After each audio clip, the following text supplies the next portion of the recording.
골로새서 2장 18절 말씀부터 끝절까지 다 같이 읽겠습니다.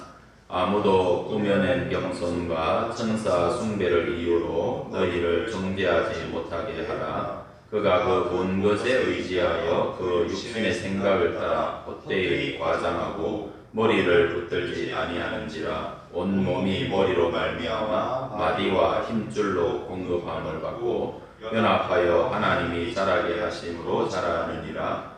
너희가 세상의 초등학문에서 그리스도와 함께 죽었거든 어찌하여 세상에 사는 것과 같이 규례에 순종하느냐. 곧 붙잡지도 말고 맛보지도 말고 만지지도 말라 하는 것이니 이 모든 것은 한때 쓰이고 없어지리라. 사람의 명령과 가르침을 따르느냐.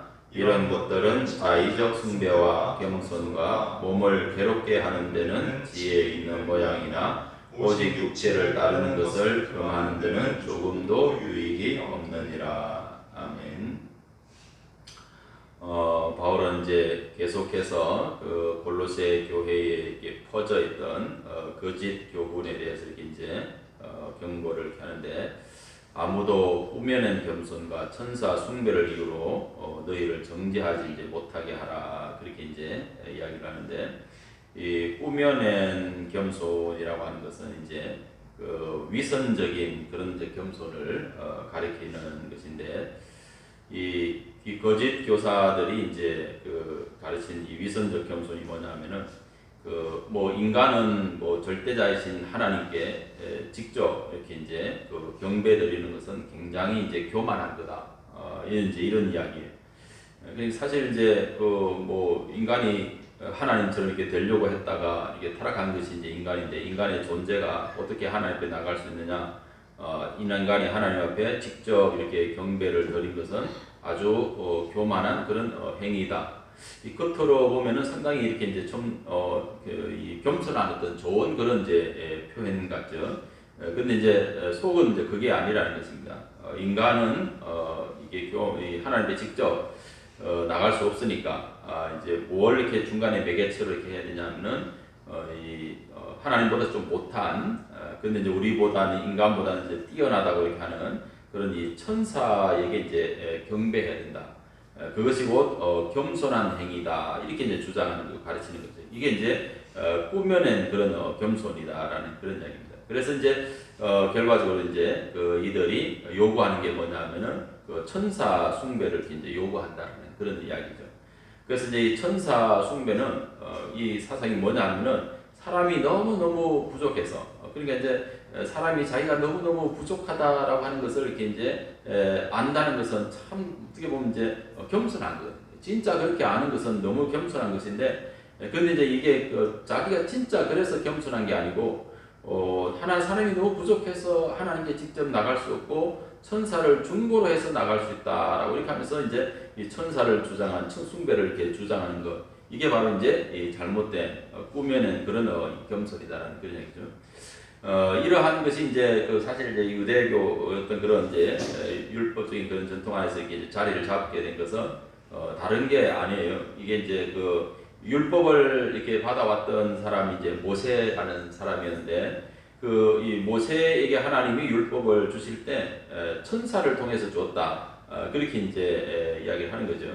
그래서 이제 이 천사를 이렇게 이제 섬겨야 된다, 그렇게 이제 주장을 하는 그런 모습을 이제 볼 수가 있습니다. 근데 이제 중요한 것은 뭐냐면은 천사도 하나님 앞에는 이제 피조물이다라는 그런 이야기. 피조물이고 천사의 존재는 성도를 위해서 하나님 앞에 어떻게 보면 이제 심부름하는 그런 역할을 하는 것과 같은 이제 그런 존재이기 때문에 뭐 천사를 숭배해야 된다. 그것이 겸손이다. 이런 이제 가르침은 잘못된 가르침이다라고 이렇게 볼 수가 있는 거죠.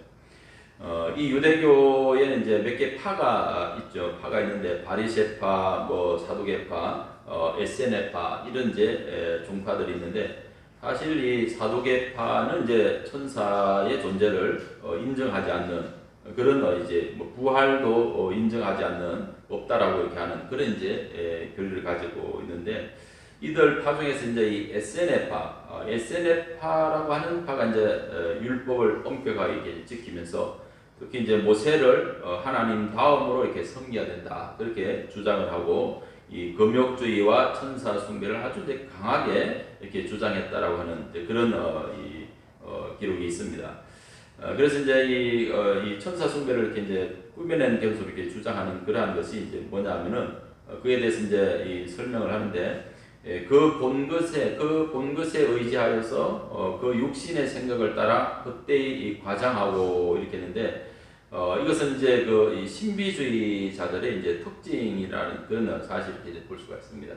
그러니까 이제 거짓 교사들은 자신들의 어떤 그런 이 신비적인 그런 체험에 이제 근거해서 그것을 이렇게 이제 자랑한다라는 그런 이야기죠. 신비주의자들은 이제 본 것, 어떤 환상 같은 것이나 아니면은 또 기적적인 것 같은 거, 육신의 질병이 낫는 이런 기적 같은 것, 이런 것을 이제 그 눈으로 본 것에 이렇게 이제 의지하는 그런 모습을 이제 보입니다. 그러니까는 이 신비적인 것에 이렇게 이제 그거에만 이렇게 이제 맹신하고 이렇게 이제 맹종하는 그런 결과를 이렇게 낳게 되는 그런 이제 오류를 범하죠. 이 신비적인 것이 다 이렇게 문제가 다 나쁘다, 문제가 있다 그런 것은 이제 아닙니다. 기독교 안에서도 이제 성령의 역사로 하나님의 역사로 얼마든지 이러한 어떤 그 환상이 있을 수도 있고 신비한 경험과 체험이 있을 수도 있고 또 하나님 은혜로 이렇게 이제 육적인 어떤 그런 질병이 낫는 그런 기적이 있을 수도 있습니다. 그런데 문제는 뭐냐면은 거기에 매몰된 그런 사람은 그것만이 전부라고 생각하고 다른 것을 이렇게 이제 이렇게 배제하는 이런 이제 오류를 범하는 게 문제다라는 그런 이야기죠. 그러니까 이 신비적인 그런 경험만 그것만 이제 중요하다고 이제 하는 거죠.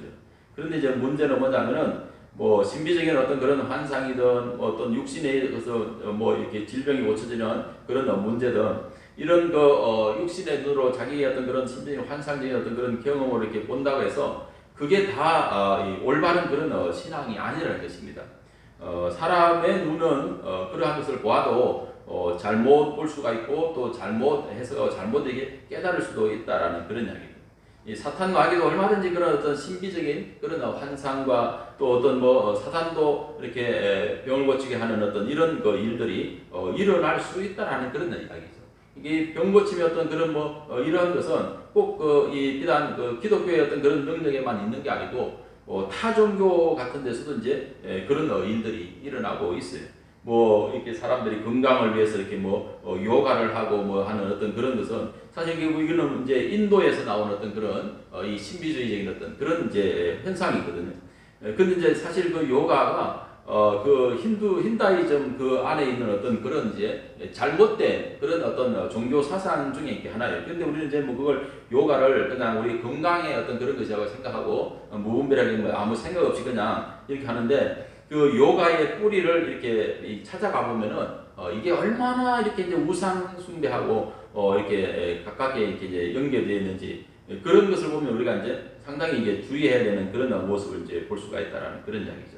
그러니까 이 그리스도의 신앙이라고 하는 것은 그런 어떤 그 신비적인 것이 보여주는 것이 표준이 아니고 우리의 신앙의 표준은 하나님의 말씀이 표준이다라는 그런 사실을 우리가 이제 기억해야 된다라는 그런 이야기죠. 그리고 또 이런 그 신비주의는 굉장히 이 감정에 이렇게 이제 치우치는 그런 경향이 많다라는 그런 이야기죠. 이 감정주의자들은 이 감정을 따라가면서 그 감정을 이렇게 만족하게 하는 것, 감정의 만족을 얻는 것이 신앙인 줄로 이렇게 이제 착각한다라는 그런 이야기죠. 그러니까 그러다 보면 그 감정에 따라가다 보면 이제 이 진리에서 이탈하기가 이렇게 쉬운 그런 문제가 이렇게 생긴다는 그런 사실을 이렇게 이제 볼 수가 있는 거죠. 이 감정은 사실 또 어떻게 보면 이제 딱 이렇게 표준이 없어요. 이래저래 어떤 그런 사람의 감정이 얼마나 다양하고 또 얼마나 이렇게 이랬다 저랬다 이렇게 바뀌는 그런 것이기 때문에 그거는 진정한 어떤 그런 신앙의 표준이 될 수가 없다라는 그런 신앙의 진정한 그런 표준은 바로 하나님이 우리에게 주시는 그 계시의 말씀을 이렇게 따라가고 영으로 이렇게 이제 예수 그리스도를 이렇게 믿는 이것이 이제 표준이 되어야 된다라는 그런 사실을 볼 수가 있는 것이죠. 그리고 또 이제 이 신비주의자들은 자신의 이 경험치를 이렇게 자랑하고 또 그것을 지나치게 과장하는 그런 경우가 많다라는 그런 이야기. 이 신비적인 어떤 그런 이 경험을 이렇게 하고 나면은 사람들이 자기가 이렇게 굉장한 사람처럼 이렇게 과장을 이렇게 하는 그런 이제 경향을 이렇게 이제 보이는 것이죠. 사도 바울이 이게 엄청난 그런 이제 신비한 그런 경험을 했던 그런 사람이죠. 그런데도 불구하고 사도 바울은 자기가 경험한 어떤 그런 신비적인 어떤 이런 것에 대해서 바울은 그런 것에 대해서 크게 이렇게 언급을 안 하는 그런 모습을 이렇게 이제 볼 수가 있습니다. 항상 바울은 자기가 뭐 대단한 것을 이렇게 보고 경험해서 뭐 삼청천에 올라갔던 그런 경험들을 이렇게 했던 그런 사람임에도 불구하고 그런 신비적인 것은 이야기하지 않고 바울은 뭘 이야기했냐면 늘 항상 자기의 약한 것, 자기의 그 연약한 것을 이렇게 이제 자랑했던 그런 모습을 이제 볼 수가 있습니다. 그러니까 자기 자신이 하나님 얼마나 이렇게 죄인이고 잘못한 것, 자기의 이렇게 약한 것, 이런 것을 이렇게 이제 자랑하는 이유는 바로 그것을 통해서 하나님의 은혜가 얼마나 큰지를 더 이렇게 경험하게 되고 깨닫게 되어지고 또 자기의 약한 것 때문에 하나님의 강한 어떤 그런 은혜와 능력이 더 이렇게 자기와 이렇게 함께하는 그런 은혜를 이렇게 잘 알기 때문에 바울은 절대적으로 자기를 과장해서 뭐 신비한 것을 봤다 뭐 그런 것을 자랑하고 그런 것을 내세우고 이런 일을 이제 하지 않았던 그런 모습을 이렇게 이제 볼 수가 있는 것이죠. 그러니까 이 자기가 잘 본 것을 자기를 과장하고 뭐 어떤 신비한 이런 것을 이렇게 자랑하고 이런 것을 드러내는 그런 이 신앙은 그것은 어떻게 보면 이제 이 잘못한 그런 이제 이 교만으로 이렇게 이제 흘러가기 쉬운 그런 이제 문제가 된다라는 그런 이야기입니다. 사람이 교만해지면은 하나님은 결국 이렇게 떠나고 마는 그런 모습을 이렇게 이제 볼 수가 있다라는 거예요. 이 신비적인 어떤 것을 이렇게 체험했던 그런 사람들은 자기들끼리도 이제 그런 거 가지고 이렇게 비판을 하는 것 같아요, 보면은. 그래서 뭐 어떤 사람은 다 뭐 천국을 보고 왔다 뭐 이런 이야기를 한 사람이 다른 사람이 갔다 와가지고는 자기가 듣고 왔다고 하는 이야기가 뭐냐면은 내가 많은 신비한 것들을 보여줬는데 그 사람들이 다 이제 나중에는 뭐 타락해가지고 자기 어떤 그런 욕심을 채우는 이런 곳으로 이렇게 나가고 그러면서 그러니까 너는 절대로 이 교만하지 말아라. 그런 어떤 그 뭐 부탁을 하더라. 이런 뭐 이야기까지 이제 해가면서 이제 하는 그런 이 이야기들이 나오는 것이죠. 그러니까 이 그 신비한 어떤 그런 경험이나 체험이 우리의 신앙의 목적도 아니다라는 그거는 머리를 붙드는 그런 신앙이 아니라는 그런 사실을 이제 바울이 이야기를 하고 있는 것이죠.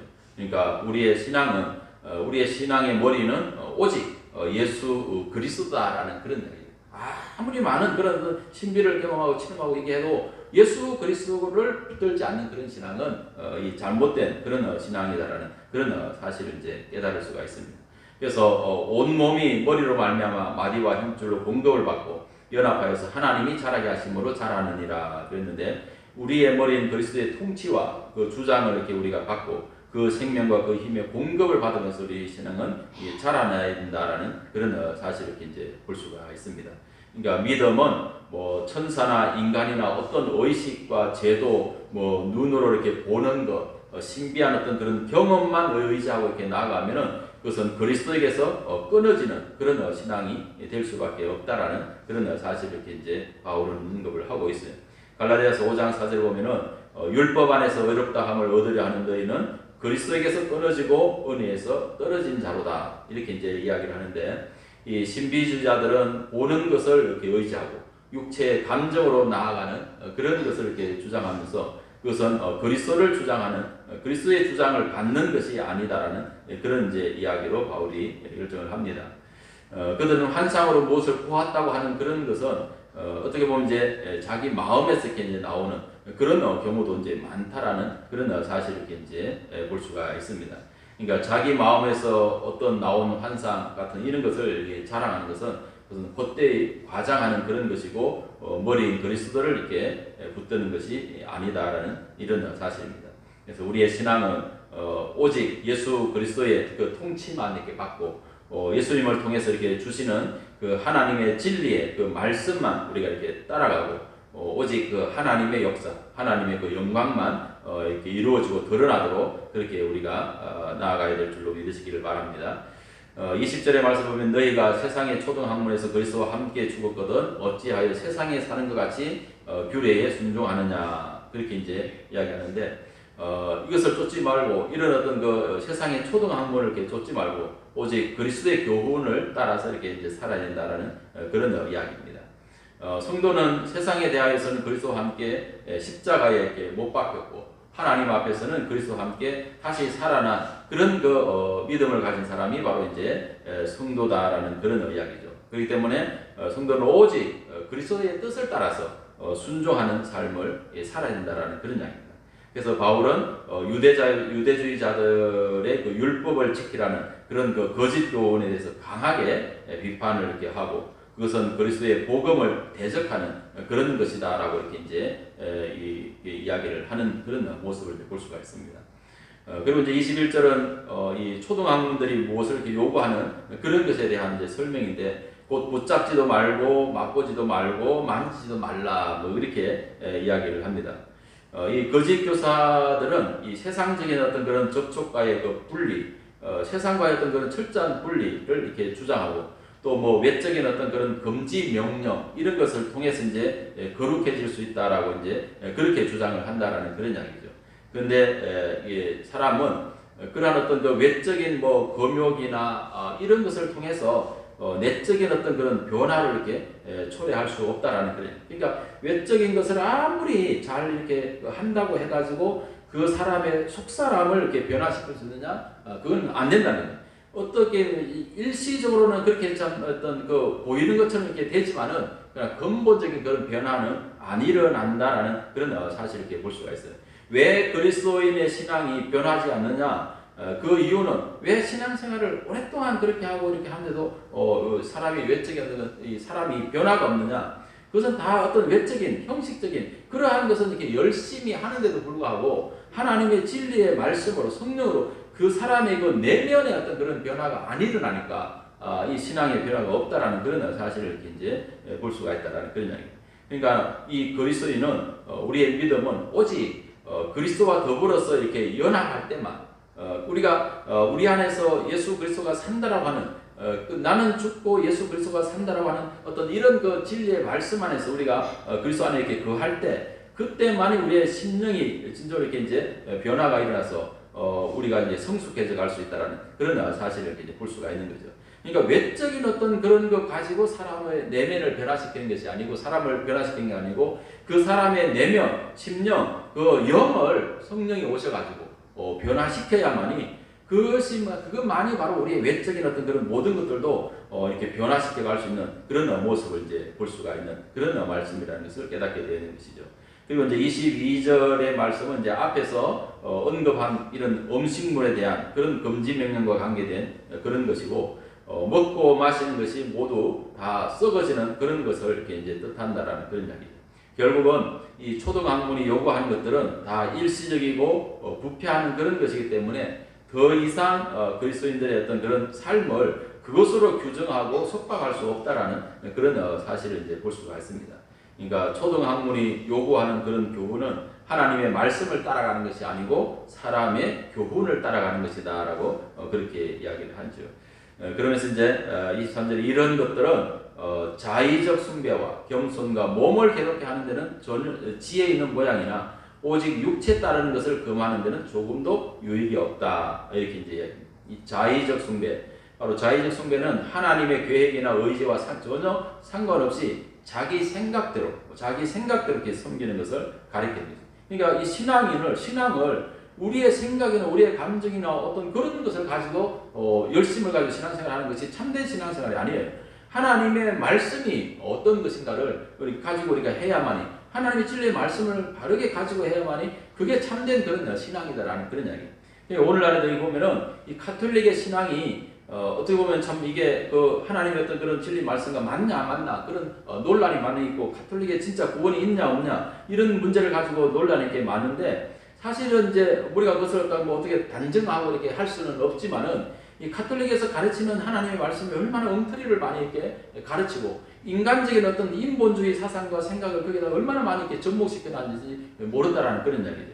그러니까 성경에도 맞지도 않고 성경에도 없는 이 예수 그리스도의 저기 생모 뭐 예수 그리스도를 이렇게 탄생하게 했던 그 마리아를 갖다가 뭐 예수님하고 똑같은 어떤 하나님하고 똑같은 위치에다 이렇게 올려놓고 마리아를 숭배하고 마리아를 이렇게 찬양하고 이러한 것들은 이거는 하나님의 말씀의 진리에 나온 것이 아니고 다 인간이 꾸며낸, 인간이 자의적으로 이렇게 만들어낸 그런 숭배 사상이다라는 그런 이야기죠. 이것을 하나님의 말씀에 비추면은 참 어떻게 보면 굉장히 모순되고 잘못된 그런 것을 이렇게 가지고 있는 거예요. 근데 겉으로 보면은 외적인 어떤 그런 행위적인 거 보면 그들이 굉장히 열심히 하는 것 같아요. 열심히 하는 것 같지만은 그러나 하나님의 진리의 말씀을 따르지 않는 그런 열심은 주님 앞에 뭐 얼마나 이게 주님 앞에 갈 수 있을지 없을지 모르지만은 얼마나 참 이렇게 잘못된 것인가라는 이런 사실을 우리가 깨달아야 된다라는 그런 이야기죠. 그러니까 하나님의 말씀하고는 전혀 상관없이 자기 생각대로, 인간의 생각과 인간의 방법대로 하나님을 섬기는 이러한 것이 자의적 숭배라는 것입니다. 그리고 또 겸손이라고 하면서 앞에서도 말했듯이 꾸며낸 겸손, 위선적인 이런 겸손, 이런 것을 이제 가리키고 몸을 괴롭게 하는 데는 이것은 이제 금욕주의. 그러니까 자기를 철저하게 이렇게 자학해서 이렇게 철저하게 몸을 오히려 괴롭게 하면서 금욕을 하면서 이렇게 이제 자기 어떤 그런 내면을 성숙시켜야겠다. 이런 이 모양은 이것은 어떤 외적인 어떤 그런 것을 이렇게 나타내는 데는 참 지혜 있는 그런 모양처럼 보이지만은 그러나 그 전체적으로 육을 이렇게 따르는 것을 금하는 내적으로 이렇게 성숙해가는 그런 데에는 조금 더 유익이 없다라고 이제 그렇게 바울은 이야기를 하고 있습니다. 이 성도는 세상에 헛되고 거짓된 그런 가르침에 미혹당하지 않아야 되는데 그것은 오직 우리가 예수 그리스도를 아는 그런 이 말씀의 그 지식의 그 풍성함을 통해서만 이게 가능하다라는 그런 사실을 깨달을 수가 있습니다. 그렇기 때문에 우리 믿음의 사람들은 언제나 이 하나님의 말씀을 가까이 해야 되고 또 기도하면서 깨어 있어야 되고 이 사단의 유혹을 이렇게 물리치고 승리해 나가는 그런 삶이 이렇게 필요합니다. 그리고 이 거짓 교훈, 잘못된 그런 교훈을 우리가 쫓지 않고 거기에 미혹되지 않기 위해서 가장 중요한 것 중 하나는 뭐냐면은 바로 마음에 있는 이 욕심, 자기를 위한 어떤 그런 욕심을 이렇게 버리고 순전한 그런 마음으로 하나님의 진리의 말씀을 이렇게 받아서 그 말씀을 이렇게 순종해 가면서 우리의 속사람이 하나님의 영으로 충만하고 우리의 속사람이 하나님의 말씀으로 이렇게 충만해서 그 속사람이 새로워지고 속사람이 변화되어질 때 우리의 모든 외면적인 겉사람의 어떤 모습, 행태도 이렇게 변화되어 간다라는 이런 사실. 이것이 바로 참된 그런 하나님의 교훈인 것을 우리가 이렇게 알고 오늘도 하나님의 말씀이 저와 여러분들의 이 속사람을 이렇게 주장하고 변화시켜 갈 수 있는 그런 능력이 있게 되시기를 주의 이름으로 축원합니다. 기도하겠습니다. 거룩하시고 자비하신 하나님 아버지 은혜와 사랑을 감사합니다. 우리가 참 외적인 어떤 그런 형식과 틀을 지킨다고 우리의 삶이, 우리의 속사람이, 우리의 인격이 변화되는 것이 아니라 우리의 속사람, 우리의 영이 하나님의 영으로 사로잡히고 우리의 속사람이 하나님의 진리의 그 말씀을 순종하고 따라갈 때 우리의 모든 인격이, 우리의 모든 사람의 전체적인 삶이 이렇게 변화되어지고 하나님 앞에 참된 겸손함을 이루고 하나님의 뜻을 이렇게 나타내고 영광을 나타내는 그런 삶이 되어지는 것을 저희들이 깨닫게 하여 주시니 감사합니다. 하나님 아버지, 우리가 외적인 규례만 지키고 신비한 어떤 그런 것에만 매몰하고 집착하는 그러한 이제 인간의 감정을 따라서 하나님을 숨기는 것이 아니라 하나님의 진리의 말씀을 우리가 따라가게 하시고 그 말씀이 우리의 모든 삶을 주장하는 그런 믿음의 삶으로 나아갈 때 하나님께서 우리의 영을 새롭게 하고 하나님께서 우리의 심령을 새롭게 해서 우리를 온전한 그런 하나님의 사람으로 변화시켜 가게 될 줄로 믿습니다. 성령께서 오늘도 우리의 마음과 우리의 모든 생각을 주장하여 주셔서 우리가 하나님의 사람으로 합당하게 하시고 온전하게 하시고 성숙해 가서 우리의 인격이 그리스도의 인격을 닮아가는 그런 은혜가 임하도록 성령님 역사해 주시옵소서. 오늘도 기도하는 모든 주의 백성들의 삶을 하나님이 주장하여 주시옵소서. 우리의 삶을 내가 경영하는 것보다 하나님이 우리의 삶을 경영하는 것이 더욱더 완벽하고 더 안전하고 더 확실한 줄로 믿습니다. 오늘도 하나님의 하심으로 말미암아 모든 것들이 형통하여지고 복되어지는 그런 믿음의 역사가 일어나게 하여 주옵소서. 우리의 필요를 아시고 또 우리의 기도를 들으시고 가장 좋은 것으로 채워주시는 하나님을 믿고 오늘도 우리가 범사에 감사함으로 하나님께만 영광을 돌리게 하여 주옵소서. 오늘도 주님 앞에 일천 제물 드는 손길 위에 은혜와 복을 베푸시고 하나님 주시는 은혜의 복을 풍족하게 누리며 또 나누고 베풀어가면서 하나님 아름다운 복의 통로자로 쓰여지는 복이 있게 해 주시옵소서. 예수님의 거룩하신 이름으로 간절히 기도드립니다. 아멘. 하늘에 계신 우리 아버지, 아버지의 이름을 거룩하게 하시며 아버지의 나라가 오게 하시며 아버지의 뜻이 하늘에서와 같이 땅에서도 이루어지게 하소서. 오늘 우리에게 일용할 양식을 주시고 우리가 우리에게 잘못한 사람을 용서하여 준 것 같이 우리 죄를 용서하여 주시고 우리를 시험에 빠지지 않게 하시고 악에서 구하소서. 나라와 권능과 영광이 영원히 아버지의 것입니다. 아멘.